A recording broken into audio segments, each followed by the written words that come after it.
Hello, everyone, and welcome to our podcast. My name is Sona and I'm absolutely thrilled to have you here with us today. We have some amazing guests joining us, and I'm really excited to dive into our conversation, share insights, and explore some interesting topics together.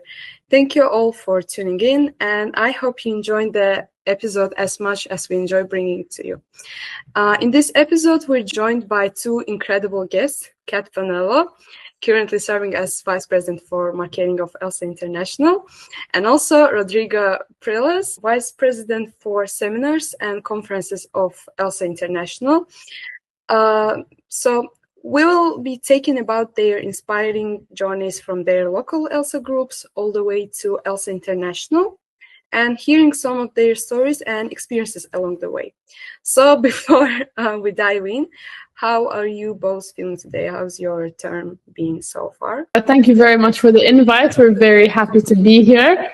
How is the term going so far? I think one word to sum it up is energetic. It's very hectic. Rodrigo and I just came back from the World Forum for Democracy, which was at the Council of Europe, and we arrived in Brussels at 7 a.m. this morning. And we will be going to Helsinki at 7 a.m. on Monday. So it's very busy for us right now. And it has been like that for the term. But in terms of the work, it's been amazing. We've met really, really incredible people. And if I can speak on my behalf, I'm having the time of my life. Yes, I completely agree with Kat. It has been very hectic, especially this month and the month that is coming. It will be very hectic, but it's very rewarding, especially when we meet our officers. I think for me at least is the most rewarding part. Every time that my morale or my motivation is going down, like having open calls or having opportunity to talk to my office, the local officers, it gives me a lot of motivation to keep working. So yeah, it's going amazing, very hectic but amazing. Thank you guys for answering this question. So let's start with something that connects you both. Teamwork. You've both led diverse teams across countries and cultures. So my question is, you've been involved in multiple teams, both on the national and international level, and working with so many different people, personalities and work styles must have taught a lot. And how do you personally balance efficiency and harmony within the team? And what does good team spirit mean to you? So is there any tips for me as VP marketing? Yes, so for me, this is my first experience really leading a team and so many diverse teams. I think that it's very important to know the strengths of each officer, but also what they enjoy doing, because I think you need to have a balance of delegating work that is necessary, obviously, but also work that they can have fun with, because I think that really, when you allow them, at least in marketing, when you allow them the creative freedom, when you allow them a way to kind of show off their own style, I think it's very appreciated, and I think it motivates them to do more. I think within marketing especially, it's not always very easy to delegate, especially if you like things to look a certain way. But I think that explaining maybe exactly what you want also helps and makes it less frustrating. For example, if you have a director that delivers a particular post and you don't necessarily like the post, it's a lot better to explain and converse with that director about what you didn't like and what can be improved, rather than just in your own time arranging it. Also, sometimes time doesn't permit, but I think that communication is very important, and also respecting their individual time. At least for us, we're expected no one in our team is working full-time like we are, so we also want to be mindful of their schedules. Yes, I agree with Kat.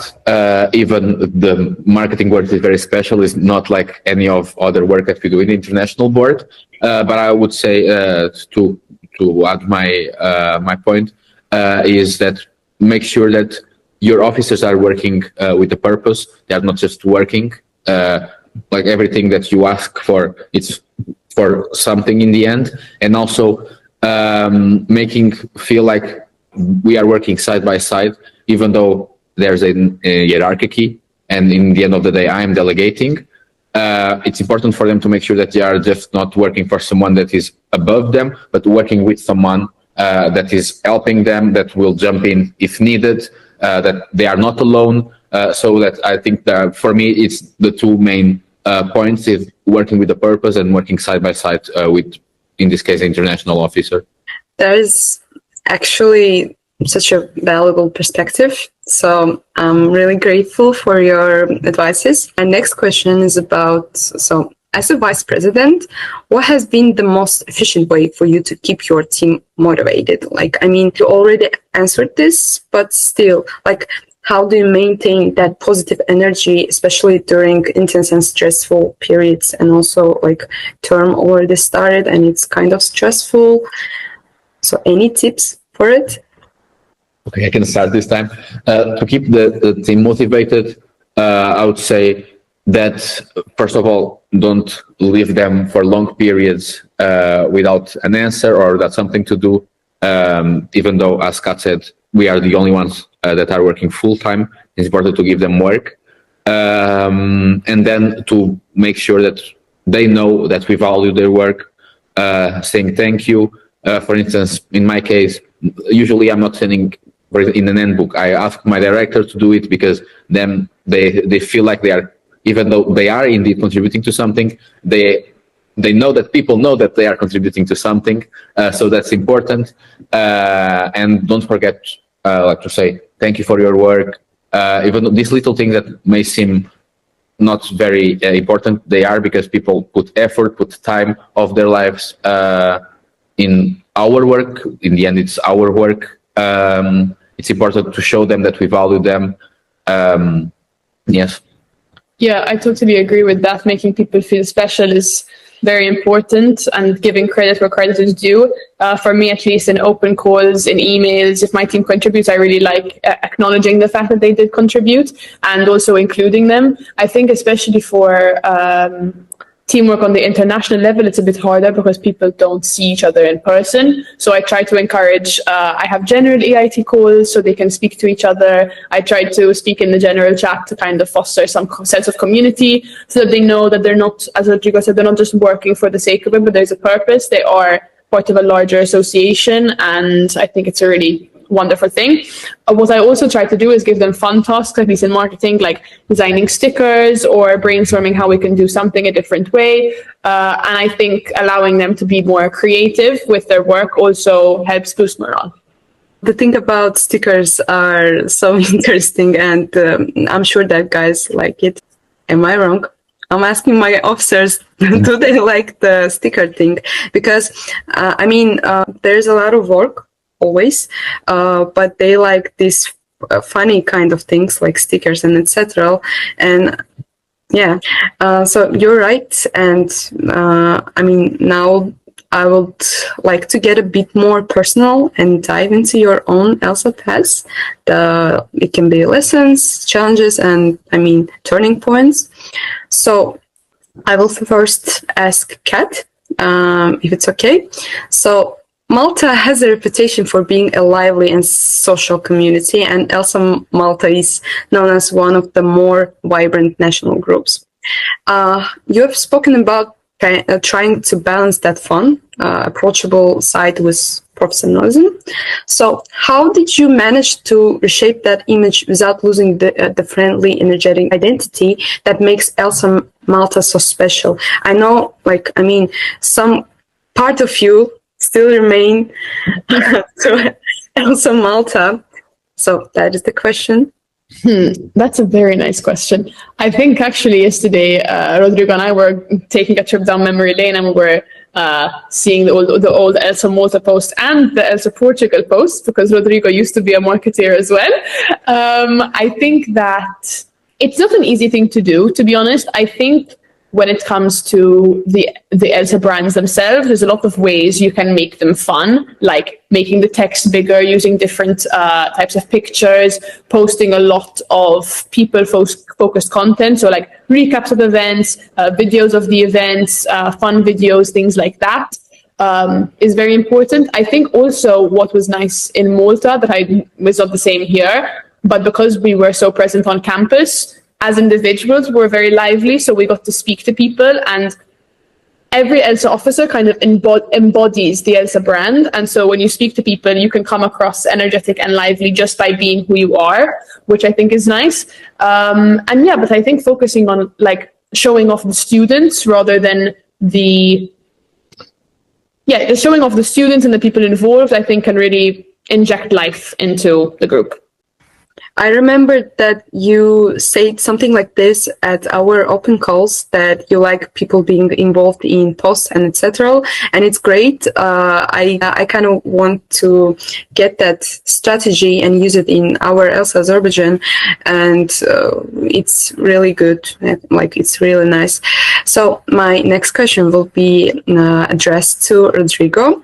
So Rodrigo, during your term in ELSA Portugal, you also took over the responsibilities of the vice president for marketing, as there was no one in that position at the time, as I know. So what challenges and learning opportunities did you encounter while managing both roles? Yes.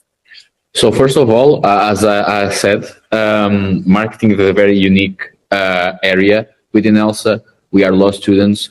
So not the average law student that has designing like skills. Usually average law student is not very creative in that sense, because we are also, and I think this is common for all countries that have a law course, that is all of them, is that law is something very squared, and we are taught that this is like this because it's like this, it's in the law, or it's a costume. So we are a bit brainwashed into having this mind is something like this because it's like this. We actually discussed this the other day, and this is not something that we can do in marketing, and we usually have to think outside the box. Even though we have a brand book that is quite strict, there's also all the possibility to go outside the box. But yeah, first of all, is learning how to design things was not very easy. As I was telling Kat yesterday when we were going over older posts of our national groups, one of the first things that I had to do as an acting marketeer in ELSA Portugal was designing the marketing kit for our national moot court. And besides, it's looking terrible now. Then I look at it and it's very terrible. I spent a whole afternoon to design it and to like decide the color that I wanted it to be. So first of all was learning the skills that are required for the area, and then learning how time management, because besides being in ELSA, I was also studying at the time. So like balancing between two areas in ELSA, especially in the national group, and a quite active national group at ELSA Portugal, when balancing with study, it was a bit hard sometimes to manage both things. So I would say that the main lessons that I took from this year of having the double position was time management and learning a completely new skill that I would never have if I was in SNC all of my ELSA career. So my answer to your answer will be that I'm so affected by open calls, and I will mention it so many times. I mean, so Ons Kat said that it's good that we have handbook and brand book. Why? Because it's framed, it's strict. So that's why we can be more, motivated to bring out something new. So that's why it's kind of good, but my officers struggle sometimes because there is things that we cannot do, but still it's good for us. There is a thing like brand, and we have to protect this brand. And the thing about brainwashing that you mentioned, I was kind of pointed when I was an officer for market research, I guess. I was doing my work, but still there was not that much work, and I was like, we can bring something new. And then I realized when I was VP I realized that it's not that it's not that good to bring something new sometimes. Like you have to encounter, you have to, reach some of Atman. Like in Buddhism, there's a thing like called Atman. You have to get the high point of it, and it will be good in this way. So yes, that is it. And the next question for Kat. You once described ELSA as not just an association, but a movement. So could you expand on what you mean by that? What does ELSA represent to you personally? And why do you think so many people find a sense of belonging and purpose within it? Thank you for this question. I don't remember exactly when I said this, but I do believe it. I think that ELSA is very special because I think it unites people together through the work and through the activities that would not usually be brought together. It doesn't matter your class, your background, your political views even. I think that within ELSA it's a very special joint fabric where people can interact in a special language, speaking about all the different projects without necessarily ever clashing, because we all share the same values, and I think that's a very special thing. And I think even when I look back at even we can take the international board, for example. You have 8 individuals who were all running alone. We barely knew each other, and now we're living here in harmony. It's actually very, very fun. I think we get along very well, if you let me say that, because we have these shared values and shared characteristics to be so involved in ELSA. And I think it's a very special thing when, like, you can, even at ICMs, when you bring all of these very ambitious, energetic people into a room, they can do so much. And it's really a beautiful thing. And yeah, it's not like, as we were saying before with the team management, it's not just work for the sake of it. It really is to further legal education, to foster this mutual collaboration between students and young legal professionals. And yeah, I think it's a really wonderful community that can do a lot when it wants to. I can totally agree with that. Like, ICM is the best way to know that we are network. We are the big international network, and we have a lot of friends from everywhere. That's a great thing. Like, I've been at our Cells and Wells, and since then I know that I have friends from everywhere, and it's great. Like, I can see them like doing their stuff all this year, and it's great. So I want to get a transition to my next question, and it's kind of about us. So ELSA is all about building international friendships, and as I mentioned, and discovering new cultures. So have you ever had the chance to meet or work with someone from ELSA Azerbaijan during any ICMs or international events? And if not yet, would you like to?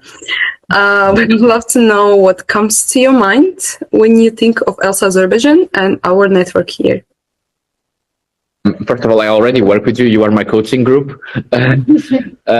Yes, and thank you for being our coach. Of course. Thank you for being so to welcoming me always. But yeah, yes, I've worked in the past.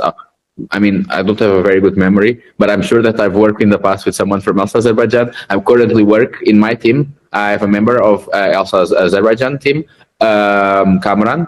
Is from the SNC team, and he's also my assistant for webinars. And I really like to work with him. He's a very good officer. And the first thing that came to my mind when thinking about ELSA Azerbaijan, of course, my coaching group. But besides that is law schools. This one is a bit obvious. But yeah, it's law schools. We have a Wells and a Cells. So it's the first thing that came to my mind. For me, I actually have a better memory than Rodrigo, so I have more specific things to say. For me, I really value Azerbaijan because my first introduction to marketing at an international level was through Fidan, who was my predecessor 2 years ago. And she taught me all the basics, I guess, about marketing in ELSA International, because before that I knew nothing. And she's a very sweet girl. She's helped me a lot during my candidacy process, and I'm very grateful for her and her friendship. Also, there was Sabina. Tfili. I don't know how to pronounce her surname, but she was also present at those ICMs those years, and she's a very energetic girl, very fun girl. So yeah, and then I also had Kifayat, Kifayat in my role group last year at the role training conference, and she was also fantastic. And also Kifayat and Anvar, who was the VPC last year, came to ICM Malta, which was very special, and I helped them with the travel arrangements for the visa. And Anvar actually because of all the hassles, he brought me a lovely Azerbaijani wine, which I had during dinner with my friends, one of my last nights in Malta. So it was a very special gift, and I had it for a very special moment. So all of my experiences with ELSA, and obviously Sona, who is very vocal and very lovely in all of my open calls and everything. So I'm very grateful for you as well. I think Azerbaijan is very innovative. I think you have a lot of very good initiatives, and you're always trying to do more, which I think is amazing. And there's a lot of motivation. It seems like even having such a big marketing team is amazing. So I think you're doing great, and I hope to interact with Azerbaijan as much as I can this year. That is so inspiring. Thanks for your answer. And also, as you mentioned, Kifayat and Vaj, Fidan, Sabina, they're amazing. We still work together, and we always keep in touch, and it's great. And also, they have told me a lot about you. I guess you were at role with Kifayat, right? And now I want to attend to role as well. And Imran is officer at our national group as well. So yes, that is so inspiring. Thanks for this answer. And also, another question is about what is the most interesting or unforgettable behind the scenes story you have experienced during your ELSA journey?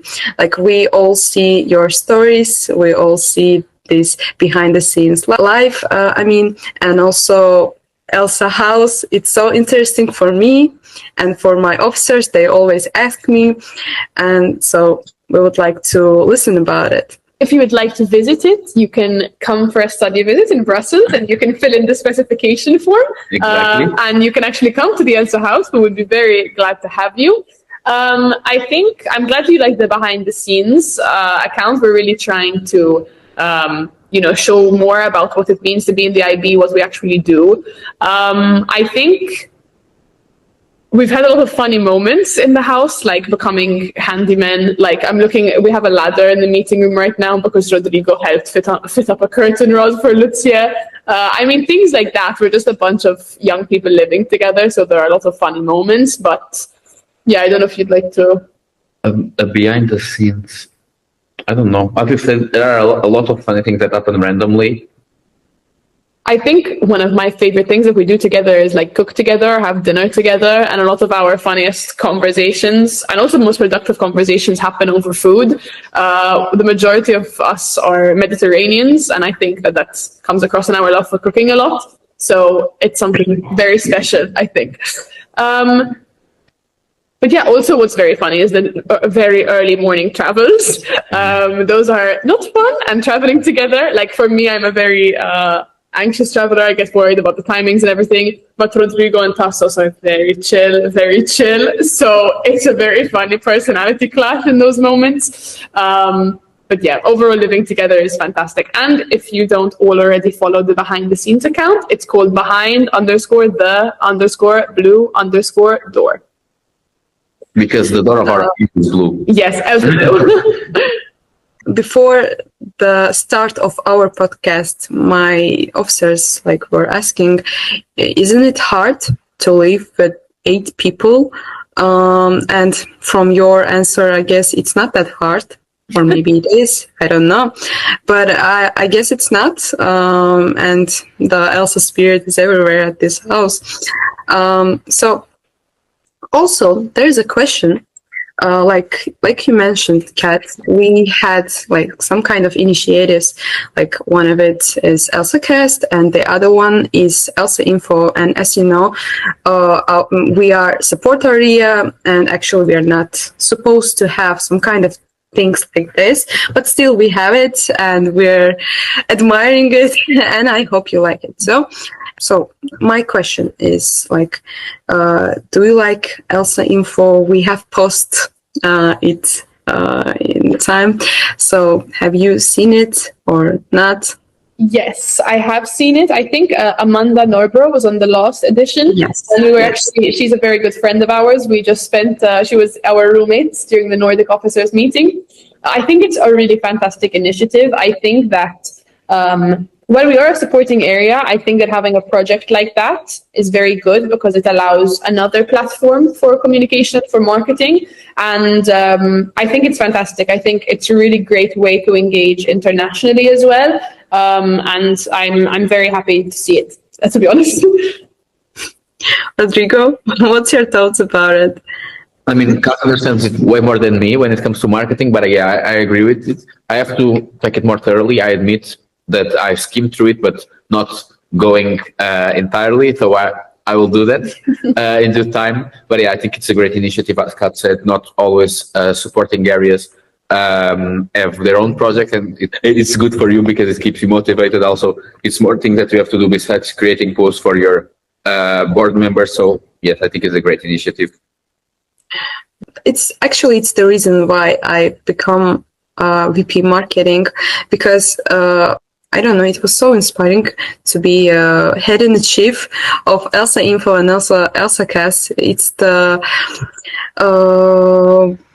thing that I want to call, like, I did it with my team, and my team was struggling a little bit with it because there was a lot of work,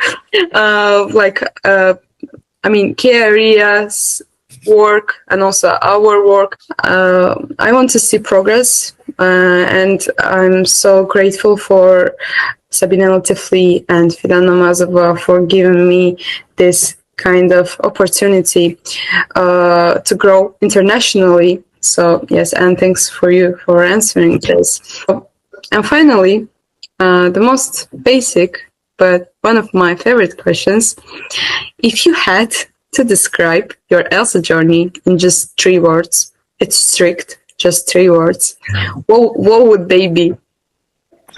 So I would say, first of all, challenging, especially. That was my first one. Yeah, you have to choose another one.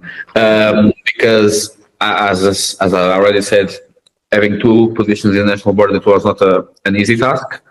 Rewarding, because in every year I have something to. Sorry, you stole my words. Go on. I have something to take off from my local year, for my 2 years at the national board, the year in the IT, and now, of course, I'm still in the middle of it, the very beginning actually of it. But I have a lot to take from my ELSA years, and I'm sure that I will take it for the rest of my life when I go back working in my professional life. And lastly, I would say friends, because I'm sure that I will live also with a lot of friends from all over the world, that I can just, if I'm in their country, I can just message them, and I'm sure that they will welcome me. So yeah, I will say it's challenging, rewarding, and friends. Lovely word. Words for you?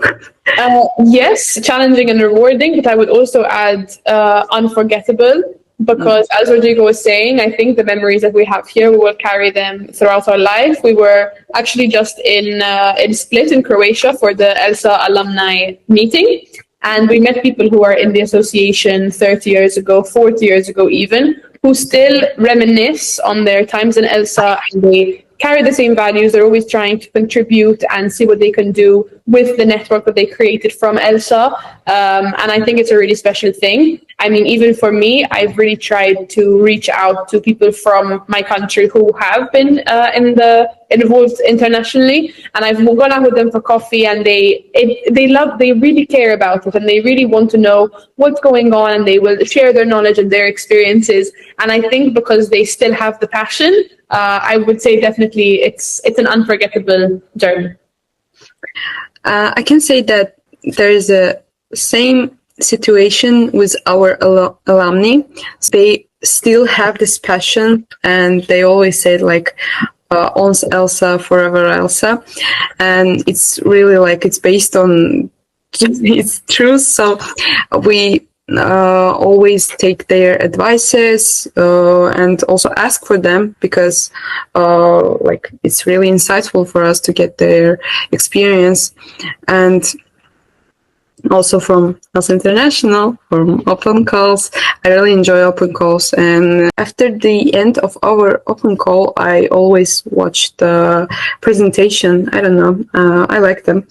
And I also used some things from it for my own team meetings. Well, I just want to thank you both so much for joining us and sharing your stories. It was really, really insightful, and it was to hear your experiences and insights, and I'm sure our listeners will take a lot from today's conversation. It was a really friendly conversation and a little bit unprofessional, but I hope you enjoyed it. And and that's all for today's episode, actually. Is there anything you want to say? I'm fully all ears. Maybe to the listeners in Azerbaijan that you're doing great, and that ELSA Azerbaijan is thriving, and that we really recognize your efforts, and we hope to see you guys engaging more. Not you are engaging a lot, but like in person, and you're doing great. Keep it up. Yeah, from my side, thank you so much for the invitation. It was great to share some of my thoughts and experience and my journey until now. And yes, keep it up with this initiative. They are very good to keep people engaged. And yes, thank you. Thank you, guys. Thank you. So that's all for today's episode of ELSACast Azerbaijan. For listeners, stay tuned for more inspiring stories from across the ELSA network. And until next time, take care and keep the ELSA spirit alive.